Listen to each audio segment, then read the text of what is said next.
नमस्कार साथियों, आप सभी का सिविल एज में हार्दिक स्वागत करता हूं। आज इस चैनल में एक ऐसा टॉपिक पढ़ाऊंगा, ऐसे क्वेश्चन आपको माइंड मैप के थ्रू बताऊंगा कि एक ही बार में माइंड में छप जाएंगे और आने वाली परीक्षाओं में ये मान के चलिए 100% आपके लिए इम्पोर्टेंट है। यानी यहाँ से एक दो क्वेश्चन तो आते ही रहते हैं, हर एक पेपर में कहीं ना कहीं देखने के लिए एग्जाम में मिल जाते हैं। तो सबसे पहले मैं आपको बता देता हूँ कि यदि आप इन एमसीक्यू का प्रैक्टिस देना चाहते हैं, यानी एमसीक्यू का डिटेल में प्रैक्टिस करना चाहते हैं, तो आप सिविल एज ऑफिशियल नाम का एक एप्लीकेशन डाउनलोड कर लीजिए। ठीक है, उसमें पूरी टेस्ट सीरीज निःशुल्क है, उसका लोगो यही रहेगा, सिविल एज ऑफिशियल का। और ये जो टेस्ट सीरीज है पीएससी और एसएससी रेलवे मतलब जीएस के लिए रिकमेंडेशन क्वेश्चन यहाँ अच्छा कंटेंट डाल के रखा गया है।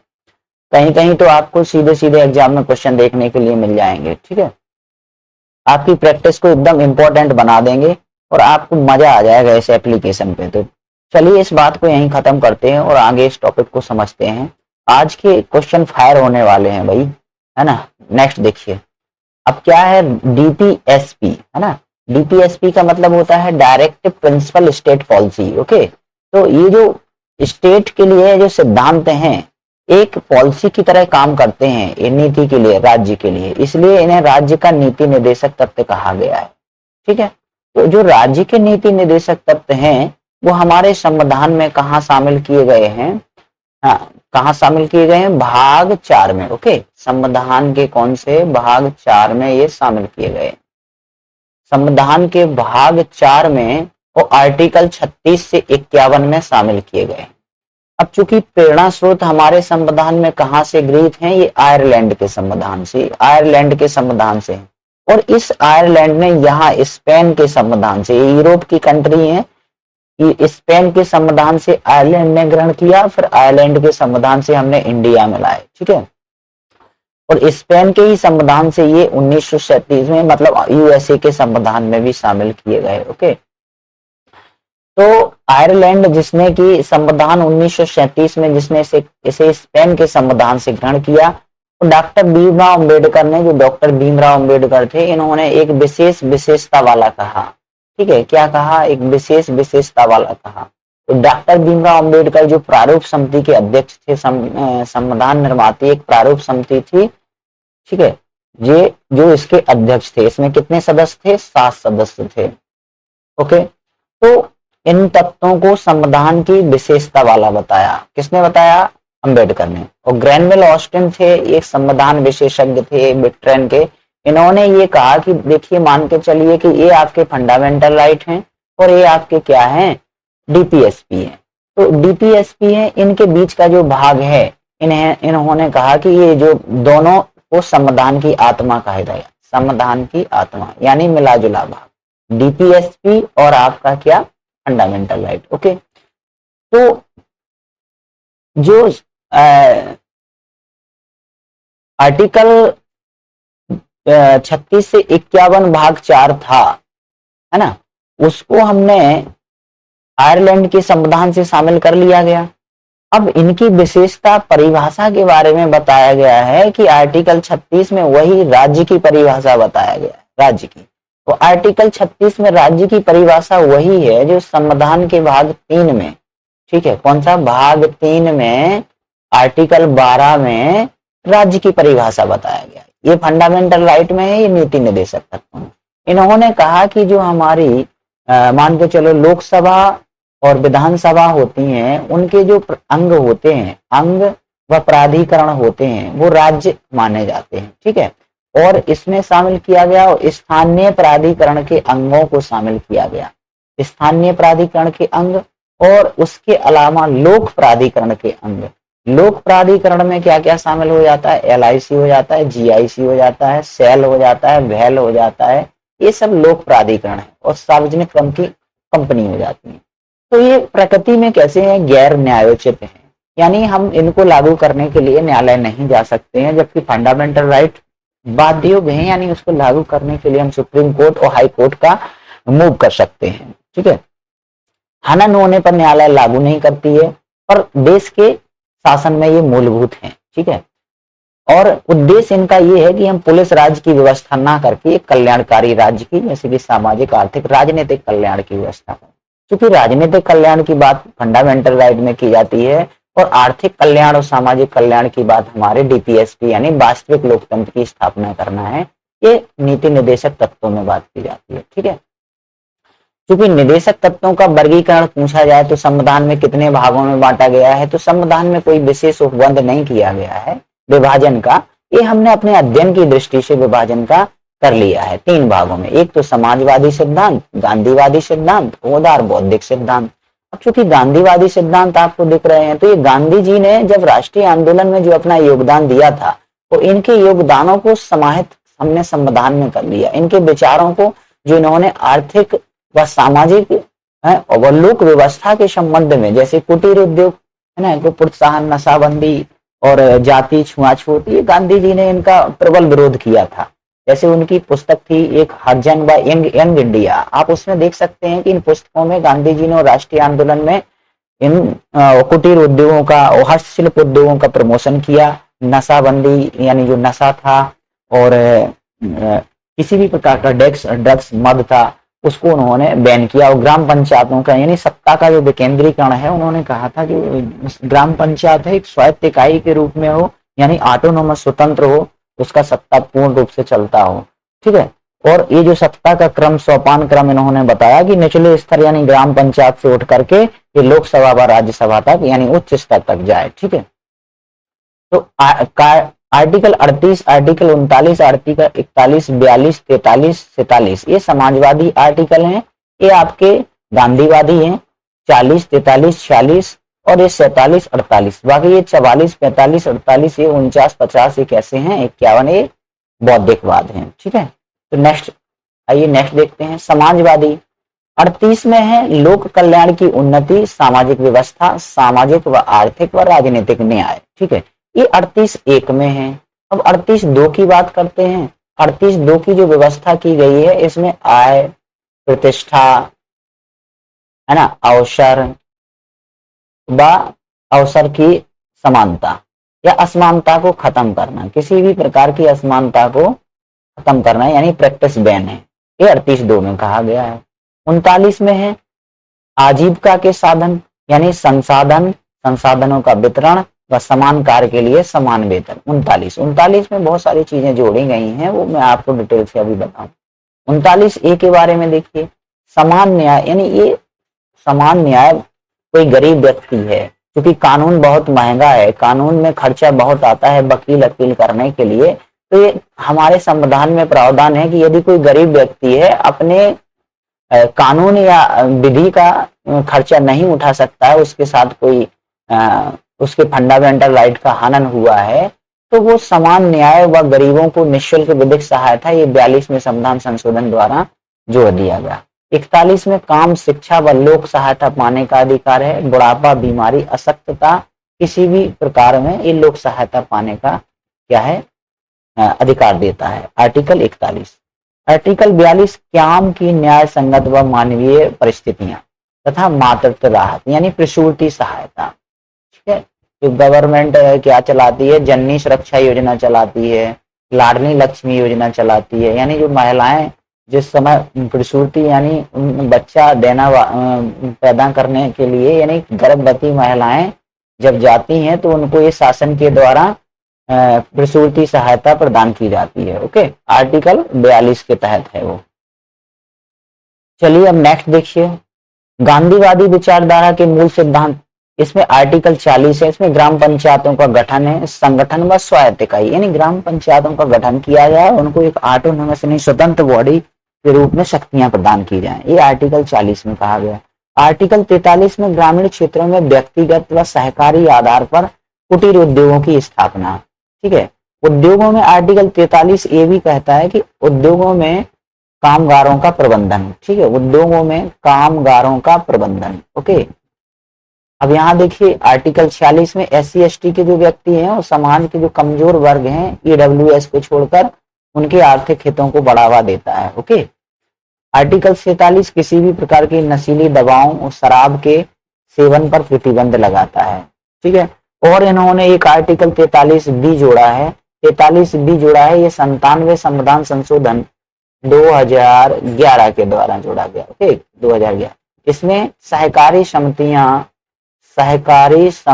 का गठन, ठीक है, सहकारी समितियों का गठन, संघ बनाना व उनका प्रबंध करना, ठीक है। ये कौन से संविधान संशोधन द्वारा? संविधान संशोधन 2011 द्वारा 43 बी। ओके, अब 46 इसमें लिखा हुआ है, हाँ 46 हो गया, 43 हो गया, 47, हाँ 48 में हो गया। आर्टिकल 48 भी गांधीवादी है। ओके, इसमें क्या कहा गया है? जहां गाय बछड़ा, ठीक है, गाय बछड़ा व दुधारू पशुओं की बलि पर रोक लगाना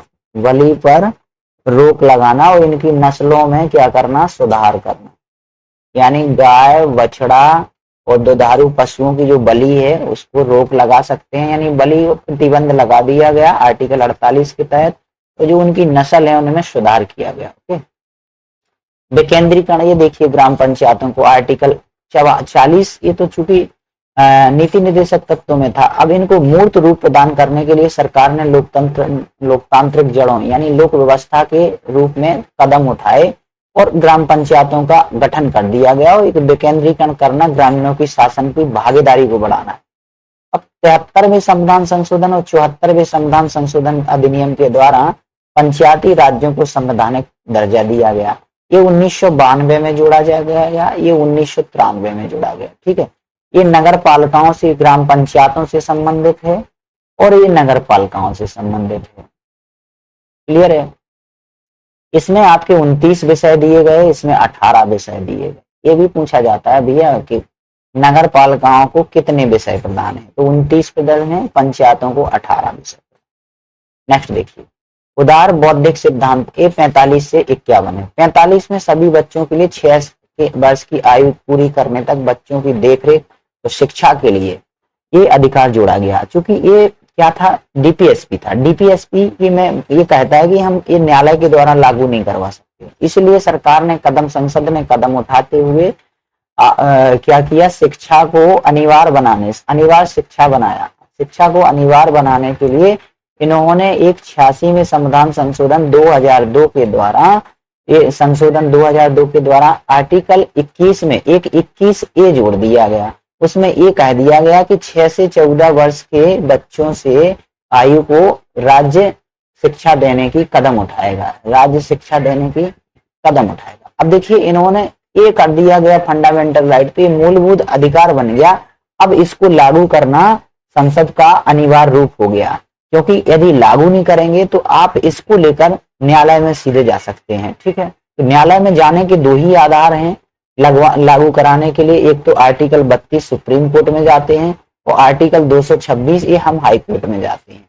इसमें न्यायालय 5 प्रकार की रिट जारी करता है, ठीक है। रिटों के बारे में ये फंडामेंटल राइट में बताया गया। आर्टिकल 48 कृषि पशुपालन के आधुनिक और वैज्ञानिक प्रणालियां व्यवस्थित करना, ठीक है। देखो आर्टिकल 48 में वहां गाय बछड़ों और पशुओं की बलि पर रोक लगाना, ये गांधीवादी सिद्धांतों में है, ठीक है। वो भी आर्टिकल 48 के अंतर्गत है और ये भी आर्टिकल 48 के अंतर्गत, लेकिन इसमें थोड़ा सा मॉडिफिकेशन है कि कृषि और पशुपालन की आधुनिक व वैज्ञानिक तकनीकों को अपनाना। अब यहाँ 49 है राष्ट्रीय महत्व के स्मारकों, स्थानों, वस्तुओं का संरक्षण करना। 50 है कार्यपालिका का न्यायपालिका से पृथक्करण करना, यानी पहले कार्यपालिका और न्यायपालिका एक साथ काम करती थी, लेकिन आर्टिकल 50 के तहत उन्होंने कहा कि इसको अलग कर दिया जाए। ओके, वो आर्टिकल 51 नहीं लिखी है, इसमें अंतरराष्ट्रीय शांति सुरक्षा व न्याय, अंतरराष्ट्रीय शांति सुरक्षा और संधियों की स्थापना के बारे में बताया गया, ठीक है। संधियों की स्थापना, ओके, और लागू करना, ये आर्टिकल 51 में कहा गया। तो ये आर्टिकल 45 से 51 तक आपके आर्टिकल हो जाते हैं। अब नेक्स्ट देखिए, अब उदार बौद्धिक सिद्धांत, देखो 48A को पर्यावरण व वन्य जीव के लिए 42वें संविधान संशोधन के द्वारा जोड़ा गया। राज्य देश के पर्यावरण के संरक्षण संवर्धन का प्रयास करेगा तथा वन तथा वन्य जीवों की रक्षा करने का कर्तव्य करेगा। ये कौन करेगा? हमारा राज्य। यह एक आधुनिक व उदारवादी दृष्टिकोण है जो भारत की प्राकृतिक संपदा को बचाता। ओके, नेक्स्ट देखिए। अब इसमें पर्यावरण संरक्षण के लिए 48A जोड़ा गया, हमारा वही था, पर्यावरण का सुधार करना, संरक्षण करना, उनका वन्य जीवों की रक्षा करना। ठीक है, 4849 स्मारक महत्व है, ये स्मारक हमने पीछे पढ़े ही हैं। नीति निर्देशक तत्व 48A का जन्म कहाँ से हुआ? 42वें संविधान संशोधन। ये पीएससी में हाल ही में एमपीपीएससी में क्वेश्चन आया। ठीक है, इसमें लिखा था कि 39A, 39B, 39, 43A, 43B, okay, ये सब लिखा था।